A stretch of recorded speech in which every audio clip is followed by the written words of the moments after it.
One day, Edward was in the shed where he lived with the other engines. They were all bigger than Edward and boasted about it. "The driver won't choose you again," said Gordon. "He wants strong engines like us." But the driver and fireman felt sorry for Edward.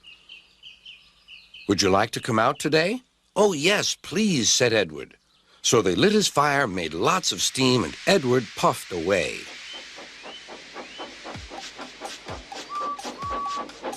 The other engines were very cross at being left behind.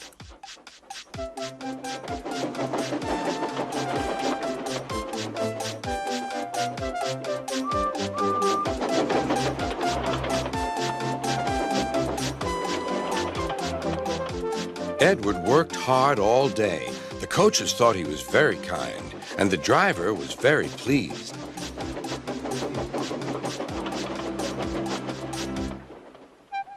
"I'm going out again tomorrow," Edward told the other engines that night. "What do you think of that?" But he didn't hear what they thought, for he was so tired and happy that he fell asleep at once. Next morning, Edward woke up to find nothing had changed. Gordon was still boasting. "You watch me, little Edward, as I rush through with the express. That will be a splendid sight for you."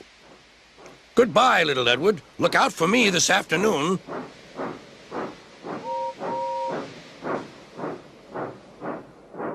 Edward went off to do some shunting.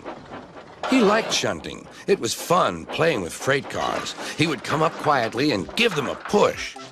Then he would stop, and the silly freight cars would go bump into each other.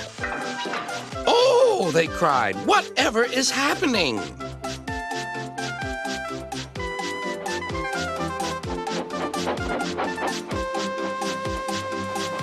Edward played till there were no more freight cars. Then he stopped to rest. Presently, he heard a whistle. Gordon was cross. Instead of nice shining coaches, he was pulling a dirty freight train. "A freight train, a freight train, a freight train," he grumbled. "The shame of it, the shame of it, oh, the shame of it."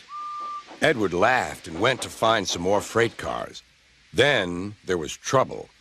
"Gordon can't get up the hill," the porter called to Edward's driver. "Will you take Edward and push him, please?"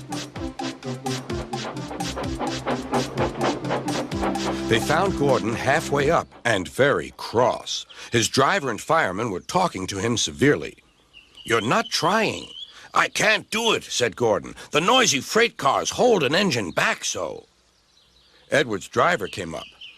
"We've come to push." "No use at all," said Gordon. "You wait and see," replied Edward's driver. They brought the train back to the bottom of the hill.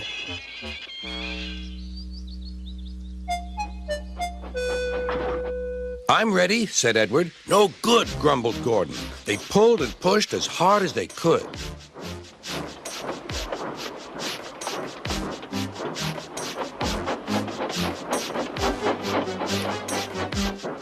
"I can't do it! I can't do it! I can't do it!" puffed Gordon. "I will do it! I will do it! I will do it!" puffed Edward. Edward pushed and puffed and puffed and pushed as hard as ever he could. And almost before he realized it, Gordon found himself at the top of the hill. "I've done it! I've done it! I've done it!" he said proudly. He forgot all about kind Edward and didn't say thank you. Edward was left out of breath and far behind, but he was happy because he had been so helpful. At the next station, he found that the driver and fireman were very pleased with him.